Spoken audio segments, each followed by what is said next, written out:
Fantastical Truth from Lorehaven has begun Season 3. As we exit the holidays, we are echoing another live stream replay from earlier last month. Marian Jacobs and J.R.R. Hannibal join us again, not just to discern the nonsense and nastiness in fantasy stories like we did last time, but to thank God for the chance to find great stories and receive them with thanksgiving and holiness. That is our mission at Lorehaven, especially with the Lorehaven Guild now open for fantastical community and monthly book quests starting this Saturday.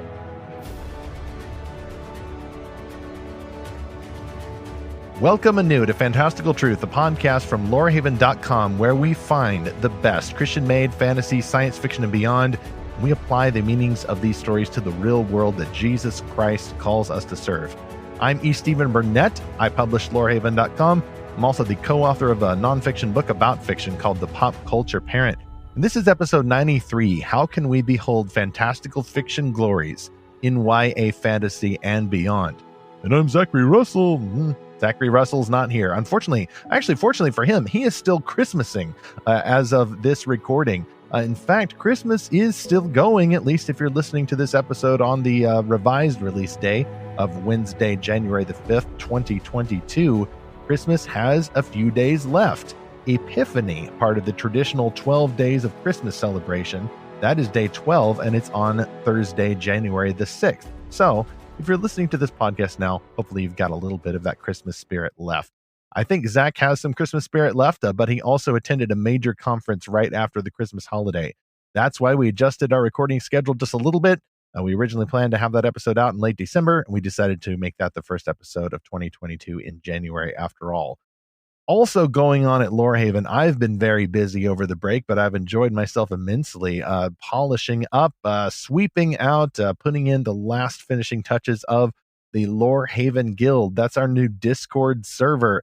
We're building a more immediate Lorehaven community there. Many members already have portaled in, jumped in, flown in via dragon, spaceship, any other fantastical means of transport after our opening day on New Year's Day, January the 1st.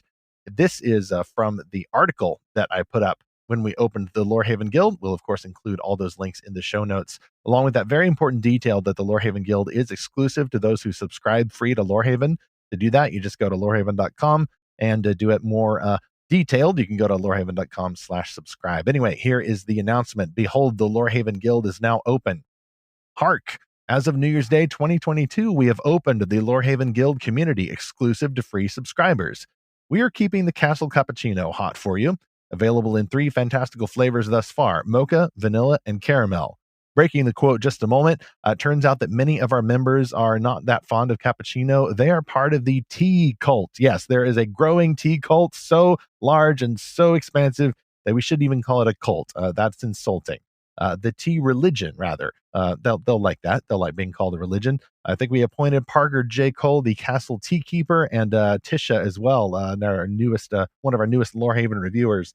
She's also proven to be quite the purveyor of fascinating herbal tea blends. So all virtual, of course, as you'll see in a moment. The fantasy role play type thing is pretty common now in the guild. There's a little bit more from the press release here about the Lorehaven Guild. The Lorehaven Guild serves a community of heroes who gather to celebrate Christian-made fantastical fiction with delight and discernment. These stories include, but are not limited to, fantasy, science fiction, and beyond. Heroes of the Guild will explore their favorite creative works in these genres. We will focus on Christian-made stories, yet occasionally include general market books. Guild heroes can join monthly main quest parties that travel into the fantastical worlds of new books. We will explore these stories' beauty, goodness, and truth, and opposites, applying their meanings to the real world of our ultimate author. Heroes can also join occasional side quests parties that travel into other books, such as older Christian-made stories or general market novels. How do you join the Lorehaven Guild? Subscribe free to Lorehaven. We will send you the exclusive invitation link. Then use the Discord app or your browser to enter the Lorehaven Guild. Once inside the guild, you can browse the Lorehaven Sacred Scrolls faith statement. This one only applies to Lorehaven staff creators. Then you'll sign off on the Code of Honor. This one applies to all guild members. Once you finish, enter the Great Hall and pass into the guild itself. And by the way, if you're listening to this before Saturday, January the 8th, that's the date we're planning to start our first book quest. We figured we'd start with a book that a lot of people are familiar with and probably already own. Of course, C.S. Lewis is The Lion, the Witch, and the Wardrobe. After all, whenever we interview a fantastic author here, we have to ask them first, how did you discover Christian faith and fantasy? And that's just another way of saying, when did you make Aslan your lion and savior? So we're going to explore this story, the First Chronicle of Narnia from C.S. Lewis. Not exactly sure how we'll do that, especially with the busyness of a month after the holidays, but stop by the guild and find out. Never too late to join, even if you make it in after Saturday, January the 8th. We will include all those links in the show notes, including the ever-important subscribe link for Lorehaven. Also shared over the holidays at Lorehaven, several resources, including finally an FAQ page. We collected 12 of the most common questions that we hear at Lorehaven, and we assembled some fantastical answers. So you'll find that FAQ page, fantastical answers to questions, that is.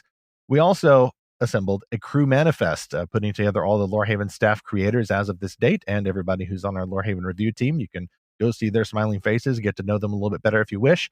And then also an update about Speculative Faith. That is the original blog from which Lorehaven arose. Spec Faith started in 2006, actually. And there's a lot of history there that I go over in this article. But unfortunately, the title is, yes, Speculative Faith is closed, at least for now.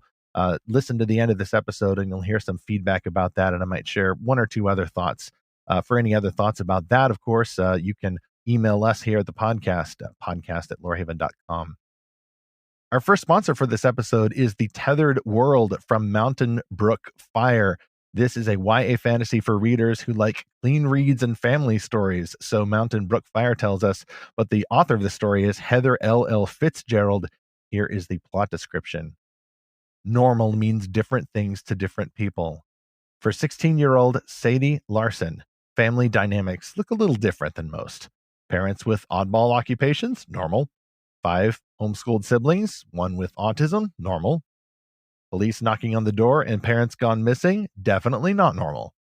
When Sadie uncovers the reasons behind her parents' disappearance and the truth about her heritage, she despairs of ever feeling normal again, especially when she learns that her mother's interest in Bigfoot, dwarves, and other lore extends beyond her popular blog. Sadie's family has been entrusted with keeping the secrets of the Tethered World, home to creatures that once roamed the Garden of Eden. Sadie and her siblings must venture into this land to rescue their parents. Stepping out of reality and into a world she never knew existed is a journey Sadie fears and resents, but she chooses to risk all to save her family. She's just not sure she will survive in the process. Get that full description, the book cover, and purchase links at lorehaven.com/podcast sponsors, or go to the show notes for episode 93 to get that link. All right, let's get to the main event, our featured presentation for this episode, namely the live stream that we shared at Realm Makers in December last year, just a whole year ago. We called it Behold the Fantastic Glories, Redeeming YA Fantasy, and this is the description we had for that. Feeling a bit Middle-earthy all of this month. I can't imagine why. The world is changed. We feel it in the earth. We smell it in the air. It's no longer positive or neutral, but negative toward Christianity. How can we find the best fantastical stories that reflect gospel goodness, truth, and beauties in these novel worlds? Rejoin Lorehaven, Z. Stephen Burnett, and Marian Jacobs, as well as James R. Hannibal, thanking God for faithful fiction this year. I think we'll put the video playback link in the show notes. That's at the Realm Makers channel at Crowdcast, so you can see all of us there, along with the chat at the time. And I don't know if the poll still works there, but we had a poll for a while. We should be doing another one of these, if not this month, which is very busy, and there's COVID and everything. Maybe next month. We'll see. Anyway, now enjoy Behold the Fantastic Glories, Redeeming YA Fantasy. Well, here we are again. Merry Christmas, season's greetings, happy holidays, and etc. Welcome again to the Realm Makers live stream, courtesy of our allies and friends at the Realm Sphere.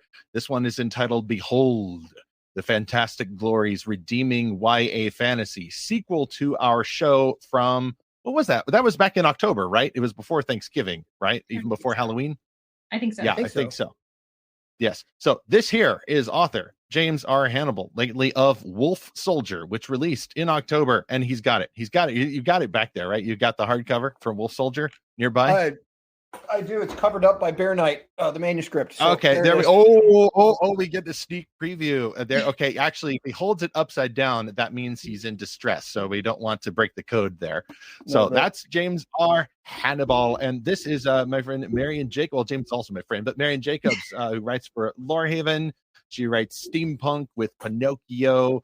All sorts of cool stuff. Marian, great to have you. James, great to have you. We're doing it again. We're doing a sequel. Yeah, it's good to be here. Awesome. I'm excited. How's the Christmas prep going for you guys, by the way? I'm running around the house in a wheelchair, so it's a little bit different. Okay. You're rolling around the house in a wheelchair. still doing this number. Yeah, just like Professor X. So, by the way, folks are trickling in to the auditorium here. It's a very cavernous space, but there may be only a few stragglers sitting in the front rows. They're just lining up. They're pouring out the windows outside. Just make sure as you make your way in to scooch down to the center, leave plenty of space for those who are late in arriving. And you see over there to your right here for the crowdcast, there is a chat box over there. You can talk while we're talking. It's perfectly fine and acceptable. A few other things you can do. Click up there where it says Realm Makers follow. Make sure you hit that button. Then if you do, you will get notified if you wish anytime that Realm Makers goes live with another live stream. You can also go down there to the bottom, green button down there, sign up for Lorehaven. It is a free subscription. You get the new articles every week. New reviews every Friday, and new Fantastical Truth podcast episodes every Tuesday. If something comes up, you have a question while we're exploring our topic this evening, you can type it in down there, ask a question. We also have a poll going on right now. A few of you have already voted there. How many great fantastical novels did you read in 2021? I can't really vote on it myself. I guess if I did vote... actually, folks, I'm thinking that for me, it's probably between 11 and 20. I'm running a little bit low this year. That's partly because I've also read plenty of nonfiction and such. But that is our main topic tonight. As you may have seen in the description, we completely appropriated the Fellowship of the Ring monologue opening. The world has changed. We feel it in the earth. Insert creepy whispering elvish hair. We smell it in the air. Our world, as we discussed in our last episode, is not really as positive or neutral toward Christianity. We are now living in a negative world in a lot of ways, particularly in the United States. When you get closer to the coasts, I think the stereotype is true. There's a lot more cultural pressure, not just to ignore Christianity or give it the side eye, but to actually reject and dislike Christianity. And that makes its way to the types of fantasy novels that we see, especially from general market publishers. YA novels, we talked about that, Marian and James, some of the issues that we're running into, even not just among Christians, but secular parents now are going to public school meetings, especially leading up to the election in the United States, and going, what is this blankety blank on my shelf? And some of them got a little mean about it, but you can see where some of this pent up frustration is coming from.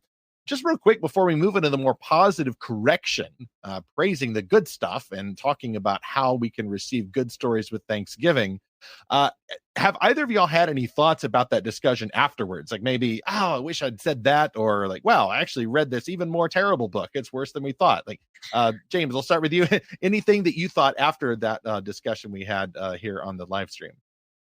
What I have kind of goes towards our discussion for tonight. I'm not in a very positive mood or state of mind after the year we've had. And so I think just sticking with the Frodo theme or the Lothlorien theme that we started with, one by one they will turn. One by one they will foist the world's values upon you, and you know of whom I speak. And this is no longer just in the non-Christian publisher world. No, that's true. I saw some news the other day that made me a little disappointed. Won't get into that, but yeah, that is kind of a big snack from the concession stand right now. A really healthy item we have to get. A big stalk of broccoli or celery or something. You're not even going to be able to dip that in ranch dressing. This is just something we have to consume here, is this concession that we can't dress things up and pretend that everything is positive. I think that's part of being a good Christian fan of fantasy, is we are not trying to escape into an imaginary world and stay there. The purpose of good, healthy fantasy is to re-equip you to confront and engage with the real world, having entered a fantasy world to see it from a different angle. Marian, are you also feeling a little bit more negative as we enter this? How do you feel after that last discussion? Honestly, I think I'm on the same page as far as that goes. I would even echo some of those same thoughts in a discussion I was just having with my husband earlier today about Matthew 10:16. Be shrewd as serpents and innocent as doves, and really thinking about how that pertains to us as readers and writers. And I think that we have, and he just said, we have some of the world's shrewdness and we've lost our innocence. And so I guess I'm on the same page as far as that goes. So yeah, that makes sense. Did either of y'all perchance happen to see the Lorehaven article yesterday? My friend Mike Duran had written about a secular attack on a Christian fantasy publisher and a Christian fantasy writer. But then also today, Josiah DeGraff had an article about Duke Leto from Dune and how he tries to stay noble and hold on to the virtues of a good man, despite having this evil galactic empire coming after his family. And ultimately, spoilers, bad stuff happens to Duke Leto, but you can still see how heroic he was despite the onslaught. Either of y'all see any of those articles? I know what you're talking about. I have not seen the artitle. Gotcha. Yeah. Yeah, I read about half of the one from today, and I missed yesterday. So. Yeah, but I think it was kind of a 1-2 punch. Mike being a little bit more, I don't want to say militant, but definitely up for the confrontation. And then Josiah's reminder the next day, like, it's just how it kind of shook out there, is you got kind of that reminder of, hey, we're up against some really hard stuff. It's not just a matter of Christians be really, really good and make the best stories you can, and then everybody will sit up and go, whoa, I guess Jesus is pretty cool. Like, some people will do that, but increasingly publishers, as we talked about in our last episode, don't just have, in the sense of idols, they don't just have the idol of money. They're not just trying to make money with their books, but they also trade in the currency of moral supremacy. And right now, almost all signs of Judeo-Christian morality have departed those cultural spheres, and they're trading in different religions. That's where they get their morality from. So that's happening, and yet Christians are commanded, I think, from Scripture, not just from Dune, to behave like Christ, and then also behave like a good duke, a good father, in the case of the Duke Leto character, and continue to pursue nobility. Even if we know there are real enemies out there, we must imitate our Savior and must not fight this battle as the world fights it. We have other strategies, and one of them, I think, and moving on toward tonight's main topic, one of them is, I think, a spirit of thankfulness whenever we do find good stories, whenever we do find positive portrayals of Christianity, generally from fantasy or YA fantasy from Christian authors. And yet, as one of my favorite scripture texts encourages us, the point is not to just be entertained. We don't just find the story and pick it up and go, oh, that's a great distraction, I'm entertained for a while. One of my favorite texts is 1 Timothy 4, which talks about the dangers that Christians can encounter in the world then as now, including but not limited to, in verse 1, people who depart from the faith by devoting themselves to deceitful spirits and teachings of demons. So the Apostle Paul here is not cleaning it up. He's being very blunt, very direct about what we're confronting. He goes on in verse 2, direct quote here, to say that this comes through the insincerity of liars whose consciences are seared. And then in verse 3, he talks about the types of lies they're confronting back then in the first century. These conscience-seared liars are forbidding good gifts of God, in this case specifically marriage and food. They're requiring abstinence from marriage and foods. that God created to be received with thanksgiving by those who believe and know the truth. And then I think one of my, I don't know if I call it a life verse or whatever, one of my favorite texts about how we engage with stories is to understand that the ability to make stories and share them comes from God, just like I think marriage and food does. You can prove that from the Bible. And then in verse 4, the Apostle Paul says, "For everything created by God is good, and nothing is to be rejected if it is received with thanksgiving, for it is made holy by the word of God and prayer." That's the quote from 1 Timothy chapter 4, verses 4 through 5. And at least that's how I approach good stories is, okay, this is good, but I need God's word and I need prayer. I need to be the one who's being made holy in order to enjoy this story. And then when a good one comes along, especially from a Christian author, it is a great blessing and a great act of thanksgiving for me, especially given the very dark backdrop of all the nastier stories out there. So I guess that leads me to ask Marian, you first, how many fantasy novels did you read this year, and did you find any really good ones? So when I went and counted, I actually just counted anything speculative. And it added up to about 25. Counting the one I'm currently reading, which is actually low for me. I didn't have a great reading year this year, but I would say 20 out of the 25 were Christian made, not necessarily in the Christian publishing, like maybe some of them are general market, but they were Christian made. And yeah, if any that were particularly stuck out to me, I would say I really enjoy, even though I find when I read this particular series, I always think, well, I wouldn't have written it that way. And I even like have some like disagreements about some of the content. It's still overall very uplifting, hopeful series. Which is The Mark of the Raven by Morgan Bussey. So yeah, I actually reread that this year, but it's oh wow. I think in her the way that she approaches Christian fantasy and the spiritual elements, really enjoy the way that she did her world building and magic system in that regard. Yeah, I've read, I think, the first one or two. I still need to finish it, but I was actually able to get an advanced copy of her first book, and yeah, I shared in that. I really enjoyed that.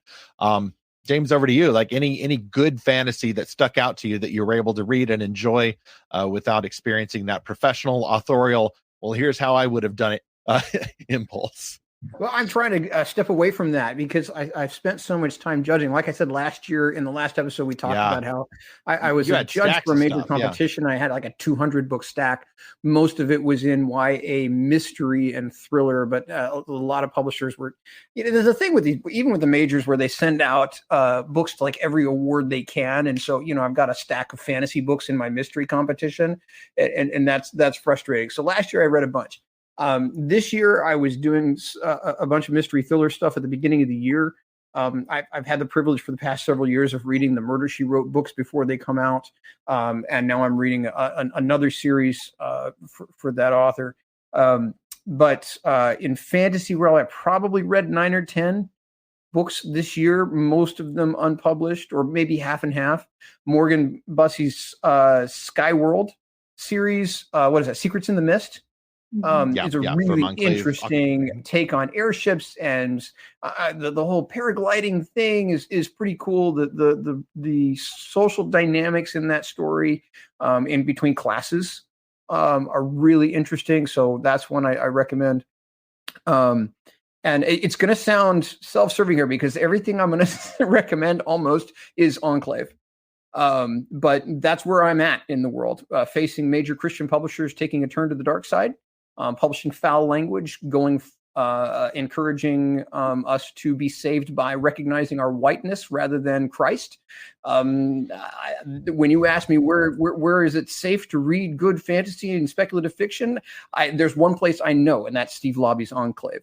There's if I can't trust Steve Lobby, I don't know who I can trust to put out theologically sound Christian worldview fiction that is edifying and uplifting. But there is one other source that I enjoyed this year, and that is Alan Broken. And his, oh goodness, I can't remember the name of the series. Armor of God is the one I read. It's the latest one in the series. It just came out. We review one or two of those for Lorehaven. I'm trying to remember myself. We have now hundreds of reviews at Lorehaven, and now you're right. I'm going a little bit blank on that myself. Yeah, I know light is in the title. Alan, if you're there, sorry if we got your title. Yeah, so Armor of God is the latest, and his style is so unique. He's got this fireside storyteller style. It is firmly in the middle grade range. It is excellent for reading with your family. And you know, he's inspired by his kids. He's inspired by their stuffed animals that he brings into the story in unique ways. But James Stoddard is one of my inspirations. James Stoddard wrote The High House way back. And so he actually recently wrote, I did read one unpublished by him also this year that is a really sort of fantastical exploration of American history in a mashup of sort of a dystopian world and American history. And he and Alan, even though I doubt that they have ever met, have a similar style that I really, really enjoy. So I think that's what endeared me to Alan's Armor of God book. I remember, I think I'm Facebook friends with Alan, and I think I saw that he was sharing your endorsement of that. And his series is actually called Towers of Light. Just went on a link sharing spree there in the chat. It's a little echoing in there. I can actually see a mist with or without secrets spreading throughout the chat. So maybe folks are getting a head start on preparing their Christmas dinners and just keeping us in the background. I'm glad you found those folks because it can be, especially I think, you know, I'm just going a little inside baseball here. Like I don't even have a fantasy novel published or sci-fi novel published yet, but it can, just when Christians of like mind who enjoy biblical truth and fantastic imagination get together, it can get a little awkward, you know, if it's a bit of a very small circle and you support what someone is doing, but maybe their story isn't quite to your taste. When we find one that is to your taste, and even better, it happens to be written by a friend of yours and you can recommend that wholeheartedly, that's a sweet spot. At least speaking for myself. And I have the honor of getting to edit all the reviews for Lorehaven, which very few of those are actually written by me. So I get to see the inside track of a lot of these great stories that our review team members are enjoying. What's the one we have coming out tomorrow? It's called The Centauri Survivors. I hadn't even heard of this before. So that's the review that we have coming out tomorrow. Haven't read it, but it was a great review. And they sold it to me. It sounds like a great title in that case. Sponsor 2 for this episode is T.E. Bradford's novel Awakened. This is a science fiction story with AI and robots and everything from T.E. Bradford. Here's the plot description. What if your worst enemy was your only hope? What if saving your life meant destroying your beliefs? How far would you go to survive? MACs, manufactured aeronautic commandos, were designed for battle. Most people believe sending robotic soldiers into combat is better than risking human lives. But Kara has seen what happens when unfeeling, soulless automatons decide who lives and who dies. Machines don't care whether the enemy is holding a rake instead of a gun, or that a 6-year-old girl watches from a bedroom window. All they know is what they were programmed for: destruction. When Kara finds herself wounded and defenseless in the middle of a battle zone, she has no choice but to use the only weapon she can find, a disabled MAC. Without him, she won't make it out alive. With him, she might come out a different person. Will hate destroy her, or will the natural love of a creator for its creation open her eyes to a truth that changes everything? Get the cover, complete description, and purchase links for Awakened from T.E. Bradford at lorehaven.com/podcast sponsors, or in the show notes for this episode 93. other than that biblical process that the Apostle Paul talks about, receiving a good thing with thanksgiving, like that assumes that you've got a good thing and that you're applying biblical discernment while you're enjoying it, not just enjoying it because it's made by a Christian or because the world building is really good or because a friend recommended it, but enjoying it specifically for the glory of God. But before that, do you either of y'all have any tips about trying to find the good stuff? Not just Lorehaven reviews, but is there anything, for pleasure reading, not just judging or competitions or something, any strategies that you all have to find the good fantasy, whether or not it's Christian made? When I see something, I go to Plugged In, something I'm not familiar with. I'm grateful. I begged them like 10 years ago to start doing books. I think they finally have started doing books. They're doing books. Yeah, what's that? They're doing books, yes. Aren't you working with them on that? Or yeah, good folks. That is still pending, but okay, yes, gotcha. That's hopefully happening. James just broke some news here. I'm going to tell on him next. For multiple types of content, because I trust their opinion. And I go right now. I'm going back. If I want to recommend stuff to my kids, I go to Chuck Black. I'm going back to where I've been before, because what I'm seeing coming out of the market, even in, like I said, even within the Christian community, I'm a little bit wary of. Not just a little bit. I'm very wary of. And that's what I say. Let's circle back to when that I in a refer moment. to the Lorian comment. Yeah, the fellowship stands on the edge, or the quest stands at the edge of a knife. If you don't mind, actually, I do want to camp there for a moment. It is, it's awkward, right? Because, okay, I understand publishing is in a difficult place and Christians are in a difficult place. But right now, just the three of us are like-minded here. And with the most respect for folks who are still trying to figure this stuff out, there are some ideas spreading among some, I'm sure, well-intended Christian publishers, though, particularly the political agenda type stuff, that threatens to waylay, I think, truth-based and imaginative Christian-made fantasy. Like, James, I don't know how much you want to say here, but are you seeing that at the fantasy level, or is it more of the nonfiction stuff where people are publishing this rather legalistic political in the fantasy material? And speculative. And at Christian publishers, we're also seeing the compromise. We need to reach guys, and so and this is a passion of mine, is reaching boys and men. And yes, the speculative I share that community. What's that? I share that goal. Absolutely. Right. I do see a void there.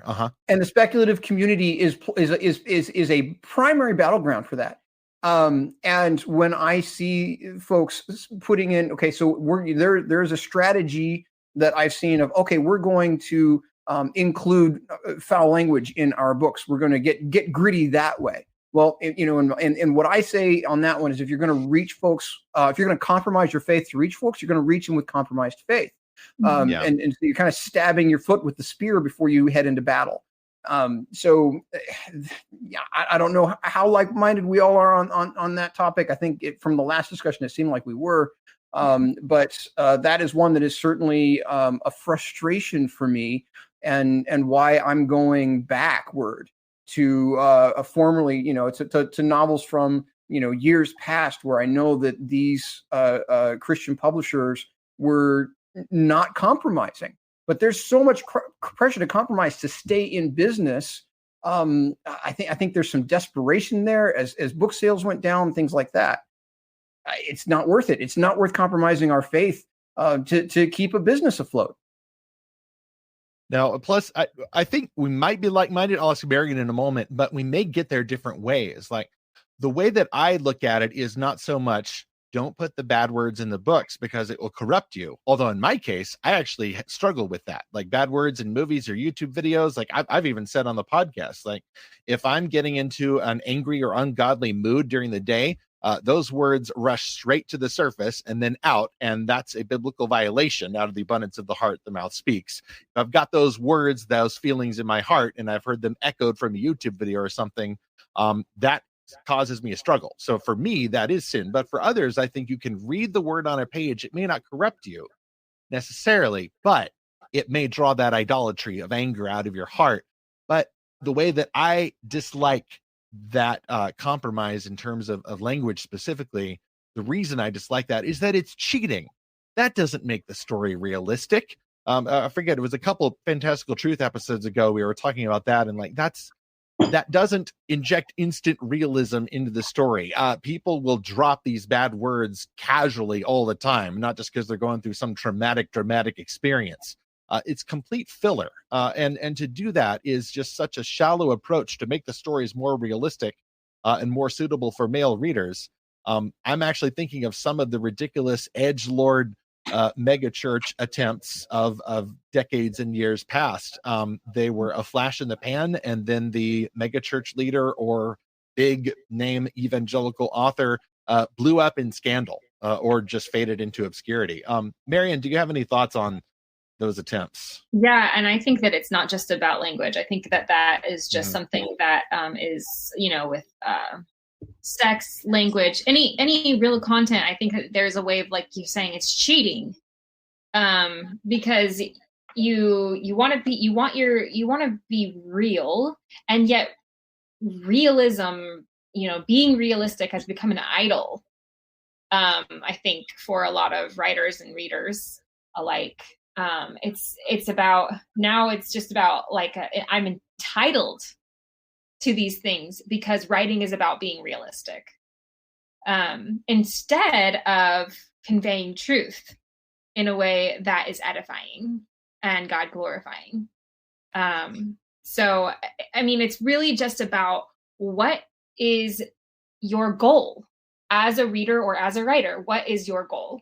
Is it to glorify God and enjoy him forever? Like, is that the goal? And oftentimes I feel just that it is not. And that it goes back to, like, are we being shrewd and innocent? We're not.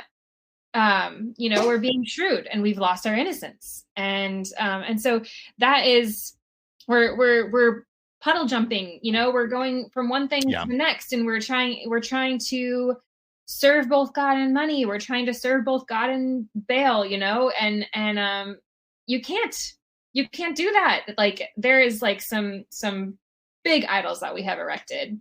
And one of those things is, and the language, the sex, all that is those are just symptoms.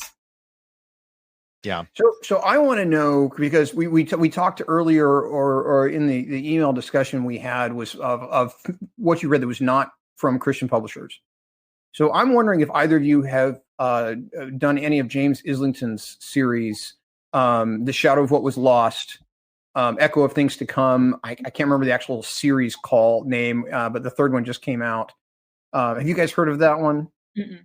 I was just now years old when I heard of that one, but I love the titles. What genre is this? This is squarely fantasy. Okay. He has a very interesting magic system in the world that I'm partial to, because it's really sort of science based, but it is very fantastical. And what I'm interested in, because I can't find all that great information about the guy. He's born in Victoria, Australia. That's like all they'll tell us. Really? But he, the book was originally self-published, I think, in 2014, and then it came out and audio only, published by Audio in audible.com in 2017. And the audiobooks are very good. The first two, I was beginning to wonder if it sounded like there was a very Christian bent to the book. And I thought that's where he was going in book one, because I listened to both those on audio. And I know the book, I haven't gotten to book 3 yet. But I felt like there was a Christian direction going, and then things kind of took a hairpin turn in book 2. So now I'm thoroughly confused, and now I'm wondering if there was a sort of moralistic world that was unguided by a Christian worldview, or if he's going to turn it back around in book 3. That's one of my frustrations with books that don't come full circle. I mean, I like trilogies that have their big circle and then each has a small circle. Yes. And so I'm in the middle of the circle, and there was no completion, so I don't know where we're going. But the world itself is very much very similar to the Mistborn series, and a really a big, broad world and exciting, lots of different places to explore. But I was hoping it would I was hoping he would turn out to be on our side, on our team. Well, that's where. Go ahead, Mary. I was just going to say, I see this kind of thing all the time, though. I mean, people just accidentally trip over truth because it's smacking them in the face all the time. I mean, people suppress the truth. We know this. So they're like, they're embracing pieces of truth all the time, whether or not, but they still don't know the whole truth. And so there's all these logical inconsistencies at the end of the day. So I don't know about that particular person, but I think I would say it's like super common, super common in any secular book, or series that you're like, oh, you're going out the great place with this. Oh, you just missed the mark entirely. Like, and that's where I was. You were like 2/3 of the way through book 2, and then randomly there's this scantily clad young woman who might be underage, who walks in and out of a scene, and then she's gone and we never see her again. And you're like, why did you? There's like one page in the entire trilogy so far. Like, where did that come from? Well, you remembered it, didn't you? I mean, could that be the purpose? Like, it made me almost turn the thing off. Completely random moment. Yeah, well, it's not a good memory in this case. Yeah, it's so completely random, and yeah, that I can't help but ask: is it random? Or because my mind always goes to in looking for good books, my mind always goes to foreshadowing, and that is my number one tip for finding a good book is start to read the book and pay very, very close attention to tiny little hints that the author is dropping that seem random and out of place, but they will come back and they will do something with that because they don't normally have, what's that guy from Lord of the Rings who's like really random and never comes back into the picture? I'm blanking on his name. Tom Bombadil. Thank you, Tom Bombadil. You know, most people don't do that, or their editor makes them cut it. So the foreshadowing. Nobody makes Tolkien cut anything. Nobody makes Tolkien cut it.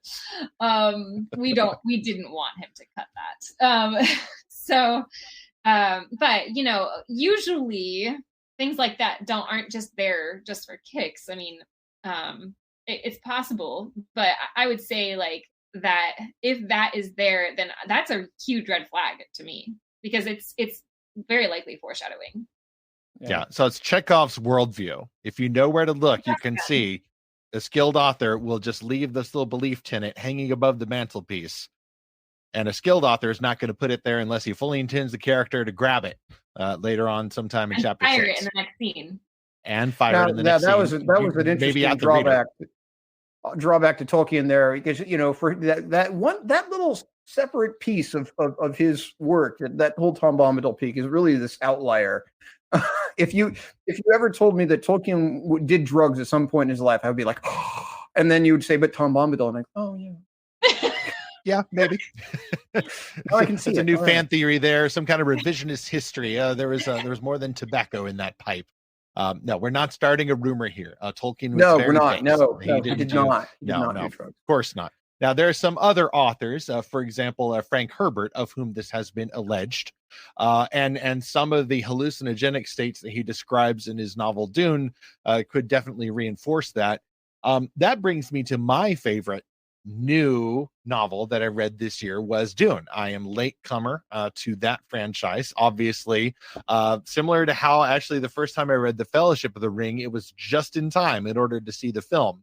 And then I read the rest of the books and became a true fan, reading them not just days before going to see the movie. But Dune, I had to pull it off again. And of course, I'm reading it or listening to it, whichever. And I'm thinking, wow, how did I miss this for so long? Like, this is fantastic. Overall, it's really fantastic. And it's interesting, earlier you mentioned, James, the need to engage male readers in the speculative genres.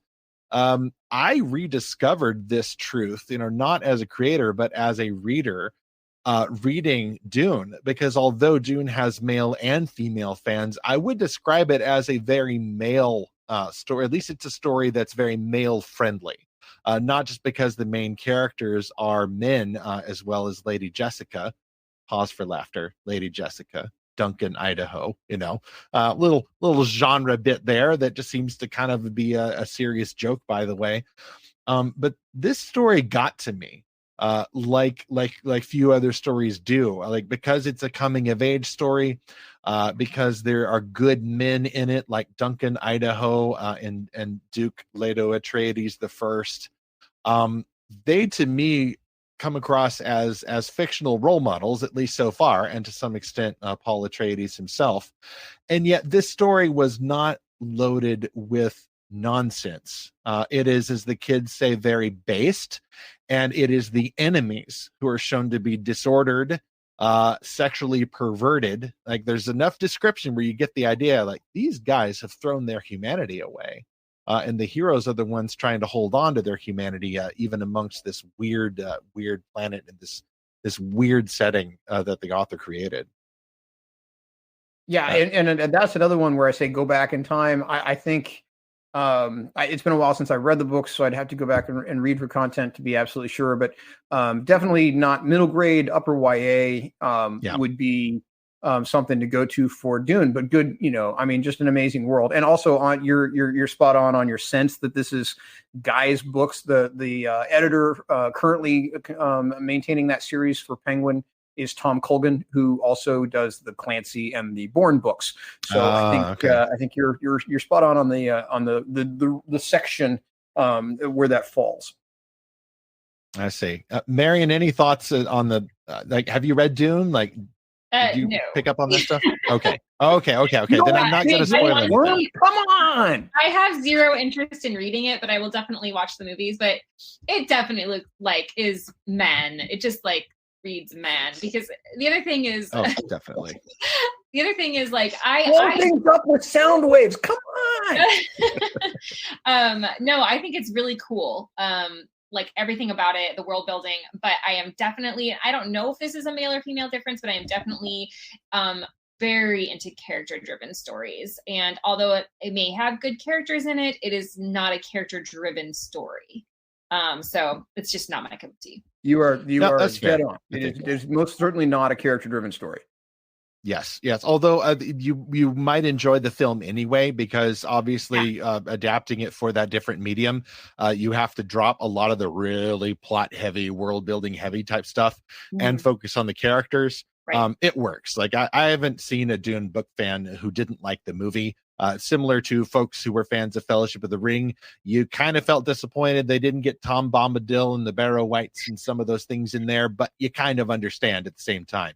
I myself missed the dinner party, which had a lot of character moments in the book. There's this very politically charged dinner party where the author is effectively head hopping, and you kind of know, who's being devious, who's being disingenuous, who's being honest and virtuous and upright and noble. That's not in the movie, but I understand why. It's just one of those moments where I'm like, this is dragging on and on and on, and I should be hating it, but I'm not. Kind of like the book itself, actually. Yeah, are we allowed to get into craft here? Because I'm wondering, can you? I mean, I'm not a space opera guy normally, and does Dune qualify as space opera? I'll ask the expert. I don't know. I think it's space fantasy, because like how exactly does the spice work to help you transcend space and time in order to plot a course for interstellar travel? It works very efficiently. Thank you. There's not a lot of hard science there. It's made of stardust. I think it's softer sci-fi than even Star Trek, because Star Trek tries to get some stuff right, and like Dune, at least the first book, stays on the planet almost the whole time. Like I was listening to audiobook, and like it goes from one chapter to another. We're on their original planet, and then the next one, like oh, they've already moved. They're unpacking the crates in the castle. Like I was kind of looking forward to seeing how you get from point A to point B, but I guess the guild secrets in the Dune verse have to stay with the guild. So I'll have to admit, I haven't read Ronnie Kendig, but you could certainly look into, for the Dune fans in the room, you could look into her work. New stuff coming out all the time. She's very prolific.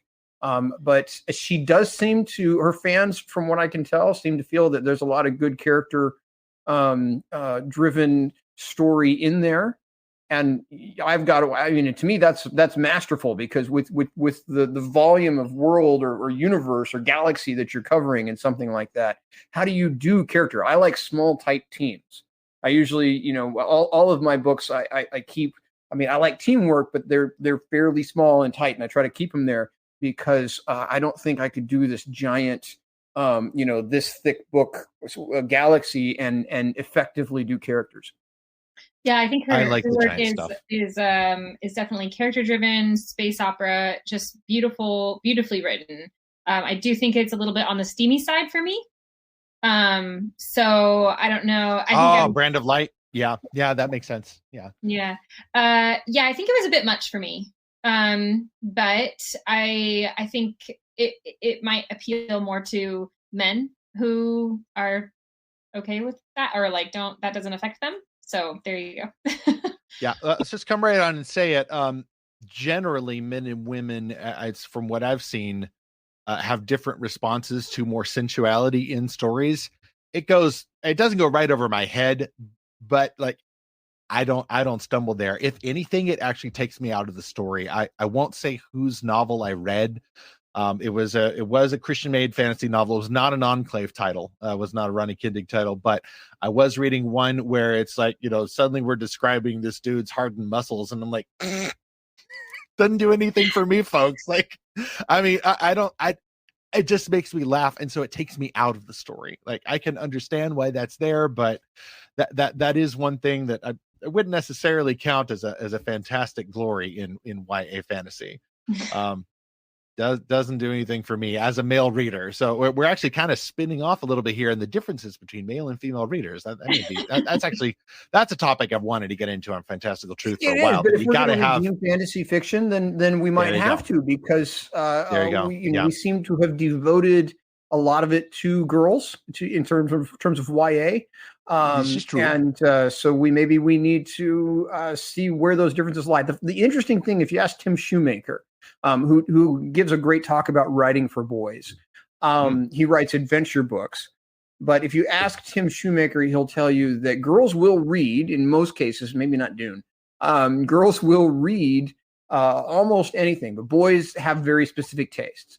So if you're not writing with boys in mind, you're going to lose them. Yeah. No, I agree. I don't know if I agree with that. Oh, okay. Go ahead, Marian. Go ahead. No. Just saying. I don't know if I agree with that. You go right ahead. Okay. Yeah. No. For my case, yeah. I sometimes I feel kind of picky, but I will read both male and female writers. For me, it's more about, does the story have complexity, not just in world building and realism, but in thematic development? I can be reading a novel that has really great world building and fun characters and all that, but if I feel that the themes are shallow, like even from a Christian storyteller, if the themes are striking me as like, okay, well, we're doing a basic John 3:16, let's learn to let go and let God and trust the Bible verse, like some of those things, like I go, this is a great review and I need this, but if you're going to be a really complex, 800-page Christian made fantasy, I would like to see more here. I think that may be the effect that I have. I'll just go here. Somebody name checked Mistborn earlier. That's Brandon Sanderson, right? I haven't read it. Yeah. That's a cousin, or at least a friendly ally in terms of creativity. Brandon Sanderson being an LDS guy, and there's another. I think overall, like somebody correct my my conception if I'm wrong here, but overall those are other types of books like Brandon Sanderson and others, like the big thick ones. My friend Zach's a big fan of Wheel of Time, which Sanderson helped to finish after Robert Jordan died, but those epic fantasy works will go like realistic and complex and all of those things, but at least I've not heard anything about all of the sensuality and language and nonsense that some publishers feel like you have to put into the books now to make them realistic. It seems to me that Sanderson defies that expectation. And he's I haven't seen his most popular. recent stuff. I've only read the Mistborn series from him, but not in the Mistborn series. And that one just takes a giantly strange theological turn near the end, although it actually sort of fits in with LDS quite a bit by the time you reach the end. It solidly fits in with LDS when you reach the final pages of the series. But also in that frame, Brandon Mull, if you're looking for clean YA, also an LDS guy. Yeah. Yeah, I think at least you find at least, I wouldn't say it's always clean, but then again, there's some Christian made fantasy, some of which we've talked about, that I don't know if would qualify as clean because it's, meant for older readers. There may be more complex, moments of violence in there, however redemptive. But I didn't read Mistborn several years ago. I started reading, what was it, The Way of Kings, and it was good, but something happened and I washed out. So now I'll have to go back and start from the very beginning. It's not Sanderson's fault. It's my fault. I did not finish what I started. So Marian, you said you like more character-driven stories. To you, I'm just curious as a fan, does that rule out like longer stories, or like No, what's not the at maximum all. length you can do? Yeah, I think that there's definitely a lot of people out there who write something like epic fantasy, who are going to be very strongly character driven. And I feel like it's less about the length and more about, does the plot serve the characters, or do the characters serve the plot at the end of the day? So I think a really good example of maybe a good balance between the two is Jeff Wheeler. I don't know if you guys have heard of him. He's like he's another LDS guy. He writes epic fantasy. His probably most well-known book is called King Fountain.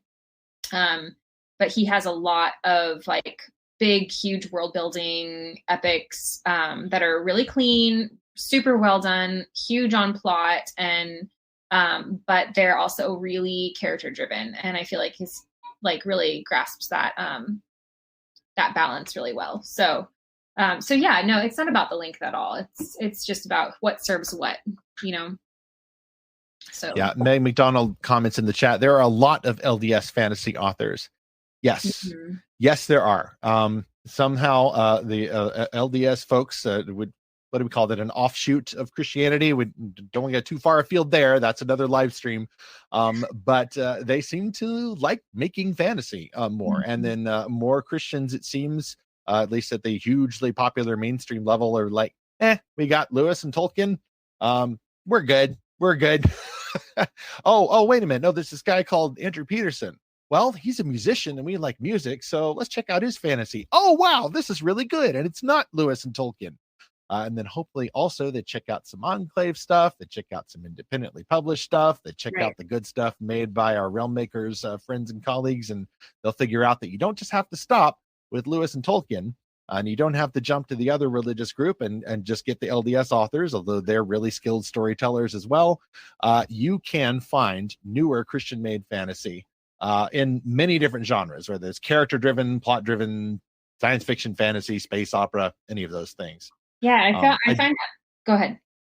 Oh, go ahead, Marian. Actually, I was going to say, I find that that naivety, I guess, about what is out there, as far as Christian parents or just Christian readers in general, is pretty prolific.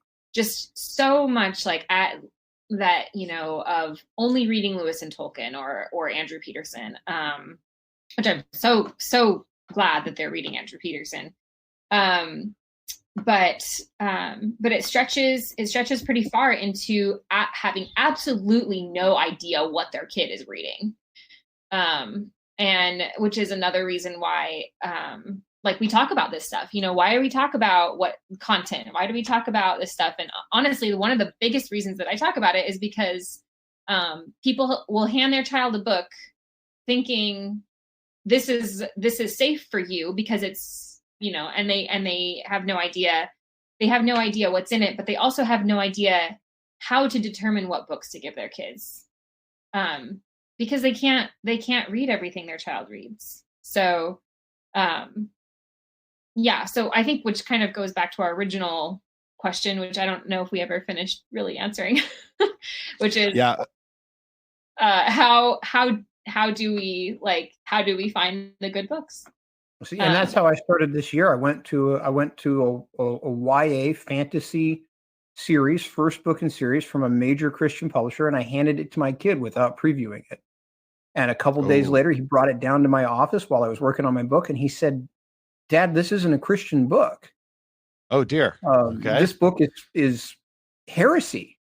And I went, oh, son, here, there's the, fairly theologically trained dad going, oh, dear son, and so then we looked at it together, and he was spot on correct. Oh, wow. And so now where do I go if I can't do that? Because I need to trust. And so, I go to people that I know. I go to Chuck Black. I go to Enclave because I know for sure that I can trust those people with my kids. Pop culture parent props. Your son knew it was heresy. It stood out to him. So maybe he can pick up on it on his own. Yeah. That's what Christian kids need to be trained to do. Real quick, Scott popped into the chat to say, and this is for the audio here, the LDS Church began a very specific effort a long time ago to encourage LDS members to write fantasy and science fiction.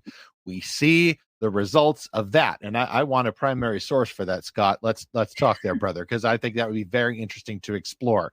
There is an advantage to having kind of a singular church there, a religious group, to hand that thing down.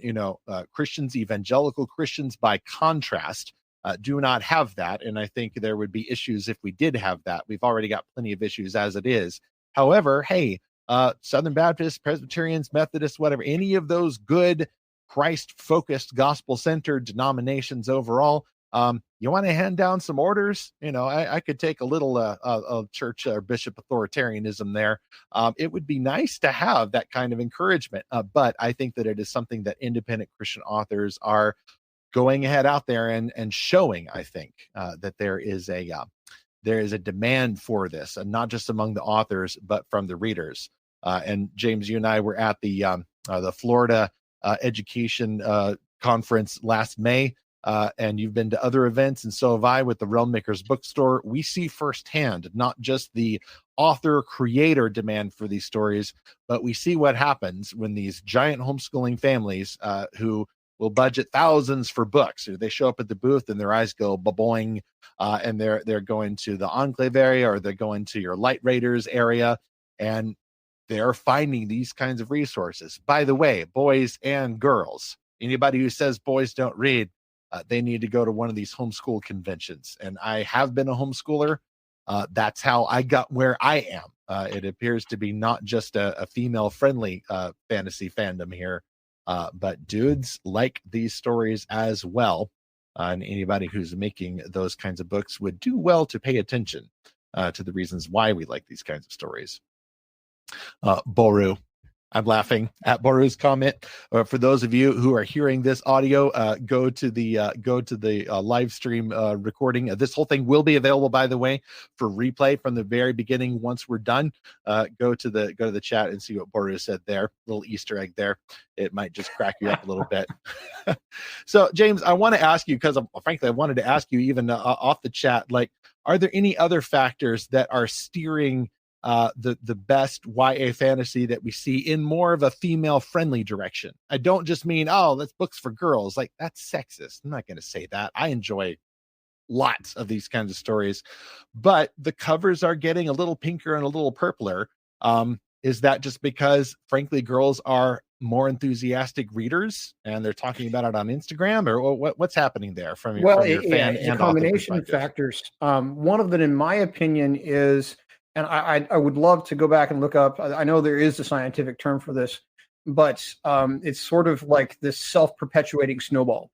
And what's happened is over the last couple of decades at least, we've seen girls being voracious readers, publishers seeing that market was picking up, and they're getting more sales in that market. And so then they increase the amount of content for that sector of their market. And then the next year they have more sales in that market, so they increase content for that sector. And it has snowballed now to we have this tiny little thing. And especially in CBA, it's this small. And unfortunately, I have some significantly deeper and more recent insights that I can't get into on that, but it is definitely a truth that we have sort of snowballed ourselves into writing boys and men out of the picture. And I'd like to sort of claw back some of that ground.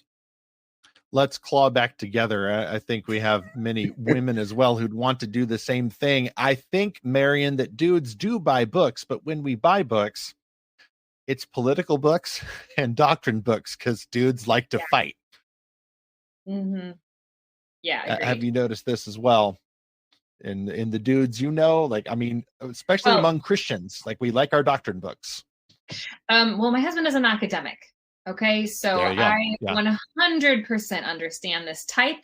We know them well. And I think even though my husband will read fiction, it's normally he is admittedly drawn to just reading classics, and even like sci-fi and fantasy classics more than things that are coming out right now. So I take books off the shelf and put them in his hands. Read this. And he does. But it's not something that he's going out and looking for. I think we get a lot of this coming in the mail, just theology, philosophy. Of course, that is also his job. But yes. It's something there's something to that, where I see even this is not just men, this is women as well, who are reading books like devotionals, books written for women, of like that are nonfiction, and they are all about giving their kids as much fiction as they can, but for their own preference, they would rather read something devotional or the like. Very practical, I'd say. And I have to fight this impulse in myself as well. Practical, but also comfort zone. Like, why do I want to do that? I don't know. I have to coax myself into trying something new, whether it's a male author or a female author. If you are one in the audience, or Marian, who puts books into your husband or your older son's hands, I would definitely go for this one. It's The High House by James Stoddard. Do you want to move that? And I can't really see it. There we go. Oh yeah, there we go. Oh, sorry, on my screen I can see it. My bad. That looks cool and very retro. That is the current print version. It's out of print in its original version, but he has republished it. It was originally published, I think, by Warner Brothers when they had a publishing arm.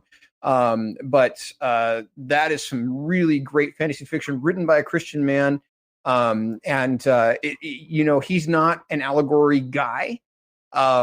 But you can see the Christian themes running throughout the book. So a theologian would have fun sort of picking those apart, I think, for an academic.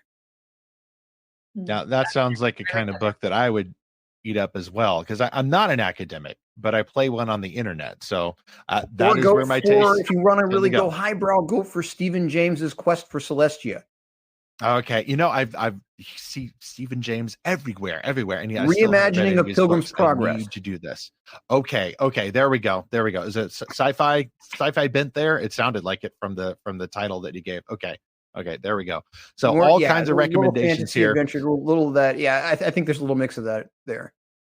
Okay, well, that makes me want to get that and then add it to the digital stack of reviews at the Lorehaven. By the way, I'd be holding up books myself, but just about every novel that I've read this year, I think, has been in electronic form. My bookshelves back here are full to overflowing, and the spaces that I do have, I tend to put a lot of collectibles and stuff on there. So eventually I may need to just actually get physical copies of books, particularly because some books are just better in the print form. I do want to give a shout out to Jillian Bronte Adams's new release from Enclave, just released, I think, this past Tuesday. That is a robust story, longer, more complex, third-person point of view, for those of you who like the authorial jargon. I've been enjoying this a lot. I'm enjoying it right now. And I just realized that, man, I've missed third-person point of view. A lot of books, God bless them, but they are first person and sometimes first person present tense. Like, I really like third person, especially when there is an ensemble cast of characters. You get 3 heroes of Fire and Ash for the price of 1. And so it actually takes the story a little bit further in the direction of epic fantasy, which I really enjoy. And plus, there are horses who can light themselves on fire. So that's the hook. Flaming horses, right? Come on. Yeah, flaming horses are tight. But the hook for me is, there are 3 heroes for the price of 1, and there's a girl, and then there are 2 boys as well, and they're very different. I'm enjoying it a lot, and I'm looking forward to seeing where the rest of the story goes. While we're drawing to a close here, I got to say, Jillian herself will be on Fantastical Truth, the very next episode. this coming Tuesday. So you get to find out more about why she chose to go in third person point of view. If you're into that sort of jargon, we also have after that, we were talking a lot about fellowship. So a couple of weeks from this, the last Tuesday episode before Christmas, I think we're going to look back on the Fellowship of the Ring movie and how Christians just loved it back then 20 years ago. And how we still love it today. By the way, you guys need to see Fellowship on in 4K. It looks absolutely amazing. Cole S. Sieben, yes, I see you. I see you in the chat. I see you. I recognize you. Yes, this thing will immediately start playing again, or you can play it again once we wrap up the live portion here, which should be basically right about now. But we're going to go just a couple minutes over just to make sure we close out and get everybody their plugs. So starting with you, Marian, where can people follow you, your various thoughts on Instagrams, where you have hundreds of thousands of adoring viewers? How can people keep track of you there? Yes. Those adoring viewers are just from a couple of reels. I don't actually have that many followers, but I am actually most active on Instagram. I'm occasionally pop over to Facebook and Twitter. Also, my website is majacobs.com, and I've got a free book on there if you subscribe to my newsletter. Yeah, that's the Pinocchio steampunk retelling. And James, where can folks keep track of your fantastical exploits? You can just you Google James R. Hannibal. You can find my Facebook, my Twitter, my Instagram. You'll find me most often on Instagram. We do have a company at Light Raiders now helping to manage our social media, so I'm less active there as things ramp up. But over at lightraiders.com, you can find our games and our stories that all work together in the same Christian worldview, fantasy world. And so hope to see you there. And for my part, you can find me at lorehaven.com. We've got new reviews of Christian-made fantasy, the best Christian-made fantasy we can find every Friday. The new podcast episodes release every Tuesday. And then we also have new articles helping you find the best of these stories and apply their meanings to the real world that Jesus calls us to serve. Sign up for free because, oh, blessed art thou, viewers of this live stream. You get the first pre-announcement of our new Lorehaven feature, which launches in January, date TBD. It is a Discord server called the Lorehaven Guild. The Lorehaven Guild. You will get the link to join when we're ready to open it by signing up for Lorehaven. Free subscription at lorehaven.com.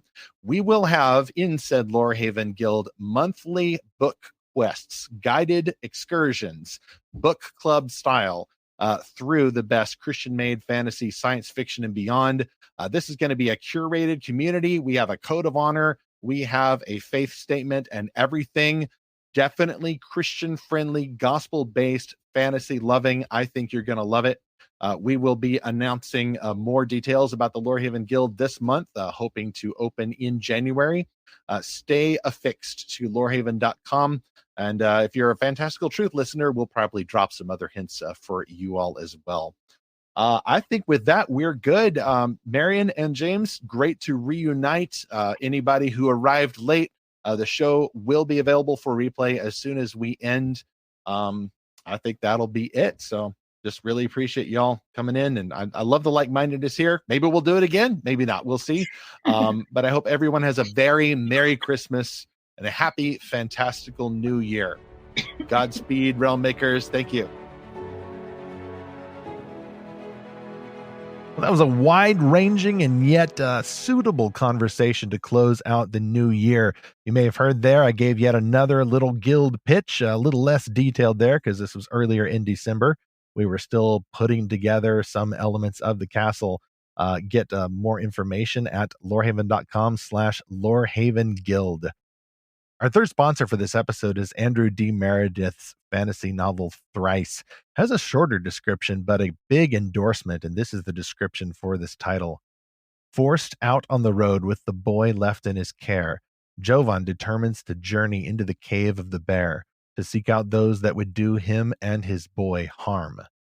It is the boy and his bottomless well of soul-searing magic that they seek. They would do anything to exploit it. and Jovan would do anything to stop them. This is book 1 of the Needle and Leaf series, and it has been endorsed by Graham McNeil, who's a New York Times bestselling author of 1,000 Suns. McNeil says, quote, "Steeped in a wealth of brooding Slavic folklore, Thrice is a deeply personal story of a reluctant father and the mysterious child in his care. It beautifully weaves a tale of personal survival with a much grander narrative of ill-fated bargains and dangerous magic of the past, to tell a story that's both intimate and epic." End quote. Get the book cover, the complete description, and this endorsement, and of course the purchase link at lorehaven.com/podcast sponsors, or in the show notes for this episode 93. From there, let's see if we have any missives arriving in the comm station. I thought I saw a flashing light on the holographic display. Once I touch it, up comes this little icon of a letter. It's actually a comment from Abigail Falanga, faithful Lorehaven /speculative faith reader. She's reacting to that story we unfortunately had to share late last year, and late sharing, by the way. It just took me a while to get to it. Speculative faith is closed, at least for now. I like to call this a seasonal closing, and as I explain in the piece, which of course I'll link in the show notes, no one's shutting down speculative faith. That is a great resource and has been around much longer than Lorehaven, and has many, many diverse voices among Christian fantasy, sci-fi authors, and others. Speculative Faith Archive will, of course, still be there. It's just a matter of finding the extra time to coordinate volunteers. That site, even more than Lorehaven, has been entirely volunteer driven. And after the pandemic and all the lockdowns hit in 2020, everybody, including myself, just found ourselves pretty strapped for time. I just started this podcast and was doing a lot more with Lorehaven, and even after that, I kind of stepped back from speculative faith, and even after that, we had to stop doing the Lorehaven print issues. So lots of changes with the society changing, but we still want to hold on to our purpose here. And as I say here, speculative faith might return. It has died before, maybe was only sleeping, who knows, but then was resuscitated. It was brought back to life. It had a regeneration like the Doctor. New face, some new voices, possibly some new actors, jumping around the console of the TARDIS, but it's still the same speculative faith that you know and love. That's what happened before in 2010. Who knows? Maybe that's what'll happen now. Anyway, Abigail sounds a note of at least temporary grief as well as optimism. She says, quote, "I'm sorry to see speculative faith closing down for now. Ever since I discovered it a couple of years ago, I'd enjoyed many articles and series there, and even had thoughts for articles of my own that I hoped to pitch, talking incidentally more about fandom than writing. However, this certainly sounds like the right decision at this time. I'm sure our great author has his own plans for the future, both of Spec Faith and of all our other endeavors." End quote. And you can't endorse the sovereignty of God enough for me. Really appreciate the comment, Abigail. For any other questions about speculative faith or Lorehaven or the ever popular "can I write for you" type question, we're trying to answer all of those more faithfully than we have before and more consistently. If you go to lorehaven.com/about, you can get all of those fantastical answers to questions. Here's another comment from Stephen Smith. He shared this remark in reply to the announcement about the Lorehaven Guild opening on New Year's Day. Stephen says, quote, "This is on my calendar, so looking forward to it. This site is an oasis in a dry and weary land where there is no water." I appreciate that comment so much, not just because it sounds like a psalm, but because it is very, very encouraging. And I saw this comment too, and its optimism even before the guild opened. And you never know what'll happen when you try to add a new feature right there on a holiday, but it seems to have been timed pretty well. Anybody who has a resolution to read more books this year, find the best books to read and read them in community. That is what the guild intends to do. Help you go on a quest with other people, like-minded quest party members, not just sitting in the room reading all by yourself with or without your herbal tea, even though you obviously would have to do that before going on a quest as well. We want to exist side by side with that individual reading life, broadening it out to community. Final comment here. This is actually in response to Shannon Stewart's article. I mentioned it was very Middle Earthy, my title or description rather, for that live stream. We did a lot of Middle Earth coverage last month because of the 20-year anniversary of the Fellowship of the Ring. Shannon Stewart wanted to jump ahead to the second and third film, though, more of a celebration of the film trilogy and the books as a whole. Her article was called "Theoden King from the Lord of the Rings Shows How We Live in a World of Loss." I loved this article, and so did Lisa at Digging for Myrrh, who commented, quote, Ah, you are so young to be so conversant with truth, Shannon. Kudos for a terrific piece. End quote. I, of course, must second that. All these articles, news, announcements, and what's-its will be linked, of course, in the show notes. Next on Fantastical Truth. Last year at this time, Lorehaven went all digital. New articles every month, podcasts on Tuesdays, reviews on Fridays, plus news updates and other resources to help Christian fans explore fantastical stories for God's glory. We will survey which of these stories made the biggest impact on you and catch up with the creators of some of these stories who react to your reactions. Meanwhile, now that we've entered a new year, we hope you will resolve to find and read the best fantasy, the best fiction, whether or not it's made by Christians, but we also hope that you'll keep an open mind. There are some amazing stories out there in fantasy, science fiction, and beyond by Christian creators. We want to find them at Lorehaven. We want to explore them for delight and with discernment. And we would love to have you join us in the Lorehaven Guild by subscribing free at Lorehaven. Come into the castle, have some tea, enjoy the community, and let's continue to seek and find his fantastical truth.